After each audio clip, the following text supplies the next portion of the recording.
Alcohol was involved. Story number 3. Deputy Doe. Somewhere in the plains of the Midwest, I own a ranch in the middle of nowhere. I like it that way. My nearest neighbor is a mile away. Great-grandchildren of the pioneer settlers that homesteaded the area are my neighbors and friends. I play poker with the salt of the earth once a week when I'm in town. This is a place where a handshake on a business deal actually means something.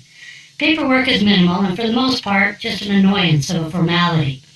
If you're the litigious type, you're not going to like it there.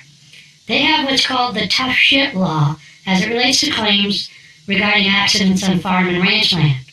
Not responsible for accidents is the order of the day, and all you have to do is post that notice on your property.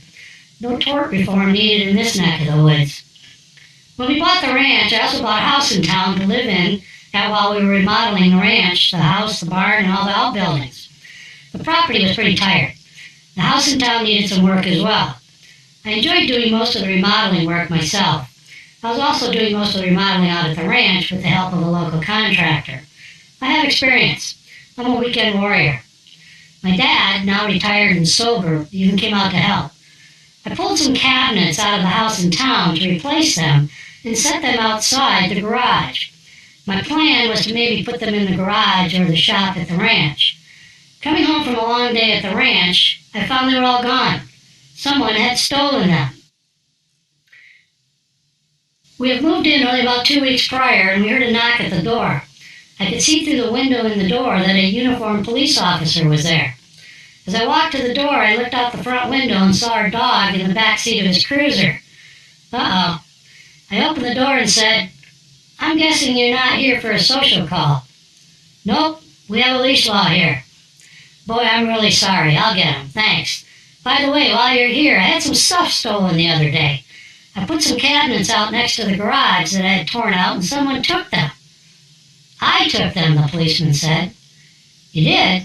"Yeah, I thought you were throwing them out." "No, I was going to repurpose them."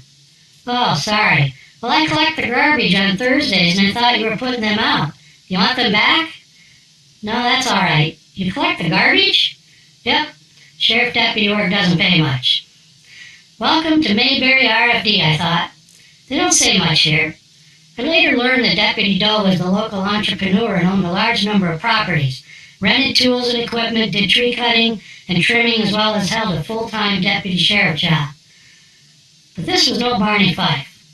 I know.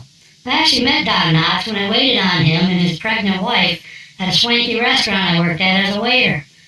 You can read about that one in one of the stories in this collection. I like to think Deputy Doe and I became friends over the years, but he probably thought I was full of shit with all my stories too, now that I've been enlightened by my drunk friend at the bar in the preface of these stories. One night after closing the local bar, we drove down Main Street to the T in the road where we make our turn to go out to the ranch. The sheriff cruiser was sitting facing the T, and there was smoke coming out of the passenger window. Deputy Doe doesn't smoke. I told my wife I was going to stop by and say hello and see what's going on. Maybe there's a problem. She said, "No way, we've been drinking." "Doe doesn't care," I said arrogantly. I pulled up alongside of him and rolled down my window. "Hey, what's going on?" "Nothing, just cooking a couple of cheeseburgers. You want one?" "No, thanks." "How are you doing that?" "Got one of those George Foreman electric grills in the front seat." Well, that explains the smoke coming out of the passenger window. Deputy Doe loves cheeseburgers. We carefully pulled away and drove out in the middle of nowhere.